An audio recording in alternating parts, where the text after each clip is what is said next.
Assalamualaikum warahmatullahi wabarakatuh. Alhamdulillahi rabbil alamin wa bihi nasta'in wa ala umuri dunya waddin. Sahabat seimanku yang semoga dirahmati Allah Subhanahu wa taala.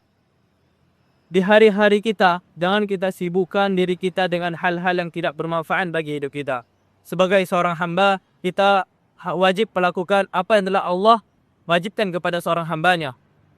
Apalagi ketika kita melakukan ibadah di bulan Ramadan, Allah akan melipat gandakan pahala bagi kita seorang hamba yang telah mengerjakan sebuah amalan.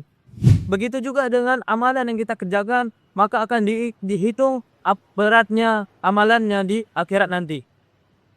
Apakah rendahkah timbangan kita, apakah tinggikah amalan kita? Allah juga telah berfirman, "Wa ma khalaqtul jinna wal insa illa liya'budun." Aku tidak menciptakan jin dan manusia kecuali hanya untuk beribadah kepadaku. Jadi intinya kita sebagai seorang hamba harus